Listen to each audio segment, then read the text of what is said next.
So I've been studying mothers' employment for a few years now, and I've really been focusing on wage gaps. So mothers earning less than women without kids, and the flip side of that is that dads earn more than men who don't have kids. So when you look at the gender wage gap, it's really a lot bigger among parents than it is among folks who don't have children. So that's something that happens, you have kids, and those inequalities widen. So I've been interested in these issues for a long time. With the pandemic, everybody saw this happening. Everybody knew, they looked around, they could see that mothers were the ones who were increasingly picking up the slack and trying to juggle it and manage everything when there's no childcare available, but we didn't have the numbers. So I looked at the numbers. I knew that it was coming out. We have this labor force survey data that comes out every month, and I wanted to track in as real time as we could what was actually happening with mothers and fathers' employment. So the numbers tell us that there is a growing gender gap in employment among parents. And this is not surprising, right? When you have no childcare, when the schools are closed, it's really difficult to manage that with employment, especially if you have a kind of job where you can't work from home. You don't have that kind of flexibility. So what we see is when we compare data from the end of February, before the pandemic is hitting, through to the end of May, where things are just starting to open up again, there's a gap between women and men's parents' employment specifically that is growing over that period of time. So when somebody has to take care of the kids, push comes to shove, it's moms who are getting shoved. Mothers' employment was hit hard for two reasons. The first reason is just the kinds of jobs that mothers tend to work in, especially mothers who had less education. So we saw the biggest impact for folks with a high school education or less. So these kinds of jobs tend to be in-person service jobs. Think a cashier, think somebody who's working in hospitality.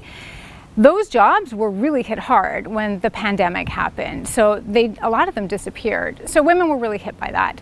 But then you have beyond that, the fact that childcare went away. So even if your job was still there, your ability to still do that job, if you're a mother, when there's nobody to take care of your kids, that was the second part of the shoe dropping. So we really found that the more education you had, the more insulated you were from both job losses overall, but also from that growing gender inequality that we saw in employment. So when we looked at people with a university education, what we found was that there was still a gap that grew for those who had kids in school. Homeschooling was really hard for people to manage.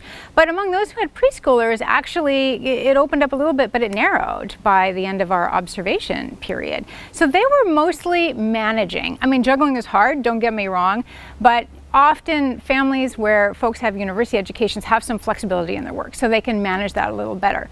Folks with some post-secondary, the gap is wider. Folks with a high school education or less, we really see a growing difference in mother's employment rate and father's employment rate in that group. Those were the people who really could not find other alternatives for caring for their kids, for managing that without someone stepping back from work. And it was moms who stepped back. We need to make sure that as the economy opens up, as people are having the opportunity to go back to work, that there's care available for people who have kids. So we tend to think of childcare for little kids, right? Before they're in school and school age, well, there might be some after school care, there might be some camps, and in summer you manage it. But if we're looking at a situation where schools might not be opening full time, where is the planning for childcare for that? We can't just expect parents to be the ones to somehow magically make that work. If school isn't going to be open full time, we need to have care arrangements set up to safely care for children and to ensure that it's safe for everybody around them, or we're going to undo decades of progress for women's equality.